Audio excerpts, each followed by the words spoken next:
Kia ora everybody, welcome to 2018. I hope everyone had a fantastic start to the new year. I know I have. I mean, just look at that view. It has been a few weeks since I last did a vlog about a location. You know what? To be honest, it's been a lot harder than I had initially thought about keeping a blog as I go along in my travel, but hopefully in the next couple of months I will be able to do it a lot more regularly. I plan to not be as hectic and travel as much and move around as much as I have been. It's been so hard, and some of the places that I've been have had no internet, no Wi-Fi or limited Wi-Fi, so I couldn't really even do blogs. But here is my blog for Penang. For those of you who are thinking about going to Penang or planning a trip to Malaysia, you definitely got to consider Penang. Penang is really easy to get to. First of all, it is serviced by an international airport. It's really easy to get to from anywhere in Malaysia, especially from KL, and from selected international locations as well. The other way that you can get to Penang is by bus,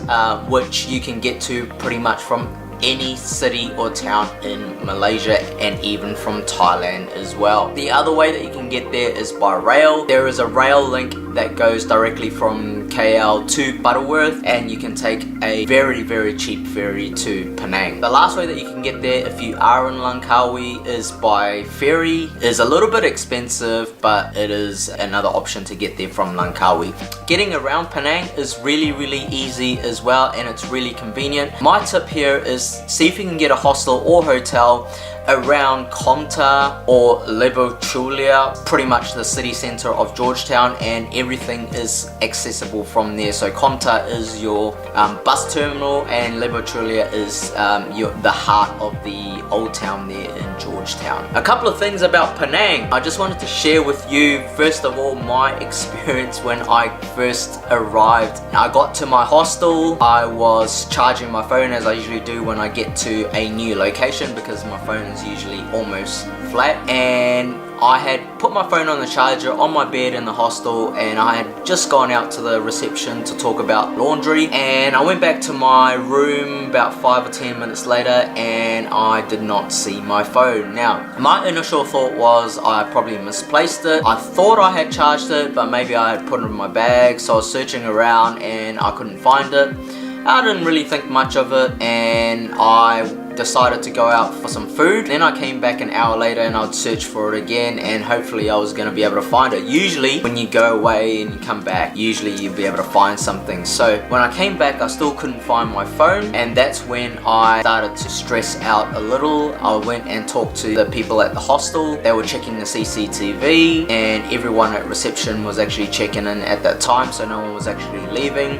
So there was nothing really untoward, anything suspicious there. And then I remembered I had turned on my Find My device on my Samsung S8 Plus phone. So I got out my laptop and tracked the phone, and oh my god, the phone was halfway down the island, so it's really obvious at that time that someone had actually taken my phone. Then I started to stress out a little bit more about it. Am I ever going to see my phone again? I used Google Maps to actually pinpoint the location of the phone. We could see that it was actually located at a phone shop. It's possible that he was actually trying to trade it in. Thankfully, the place that the person had gone to was actually listed on Google Maps, and it had a phone number. What were the chances, really? So Lynn got on the phone and rang the shop, and they confirmed that someone was there trying to sell a Samsung S8 Plus. So we said to the guy, hey look, that phone is possibly stolen. Can you please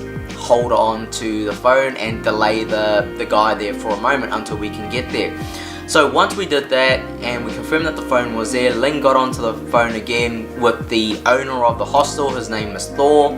He came from the other side of the island, drove all the way. This was about 8 o'clock at night, picked us up, and we went on a little bit of a chase there, and we went halfway down the island to that store that we had located, and lo and behold, the guy was there trying to sell my phone. Guys at the hostel recognized him. He was staying at the hostel, and I was so relieved. I could not be more thankful that I had found my phone. I mean, what are the chances in Asia that when you lose your phone you actually find it again? So I was so thankful to the guys at the Just In hostel. They were so helpful, so accommodating with, you know, my situation there, and I was so overjoyed that I told them, look, I'll shout you anything you want for dinner. So we went out and had some dinner. Ling at the Just In hostel actually ended up paying for my food. I don't know how that happened, that wasn't meant to be, but they helped me locate my phone and also paid for my dinner as well. Alright, so tonight, as you all know, I lost my phone. Someone stole my phone from the hostel, but with less than 1% chance of actually getting it back, we managed to recover my phone unbelievably. Thanks to Ling. Wait. What do you want to say? Nothing to say.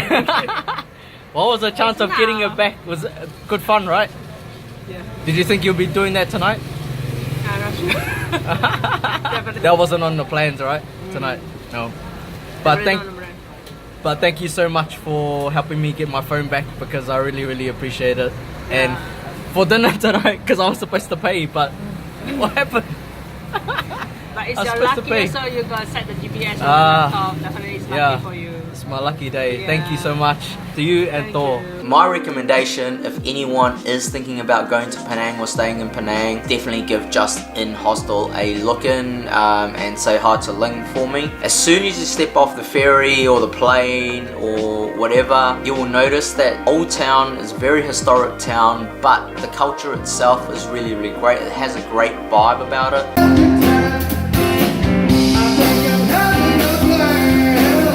There's a great cafe culture, there's a lot of food. What you'll find also is that there's a lot of street art, a lot of fantastic street art. The best way that I found to actually discover the street art was actually just hitting the pavement without a map and just go walking, get lost and discover some street art for yourself. For me, that was the most satisfying. Of course, once you are in Penang, what else is there to do but eat? Penang is famous for its food, bar none.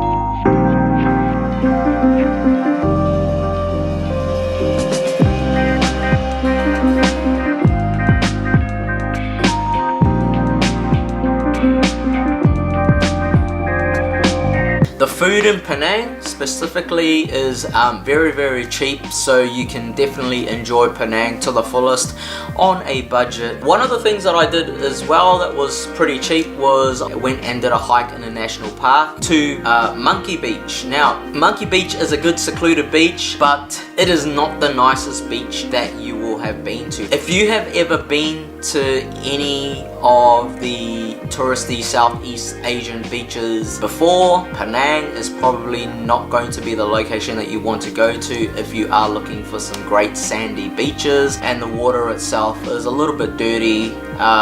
So for me, I would not recommend it. If you are planning on going to Penang, the things that you should be looking forward to going for is number 1, the food, number 2, the street art and the culture scene itself. Anyway, I hope you found some useful tips within this video that's going to help you plan and decide whether Penang is going to be right for you. So keep following my blog victravels.com to see full details of all the things that I mentioned in this video. I will see you guys on my next blog, and hopefully I will be able to get that up in the next few days.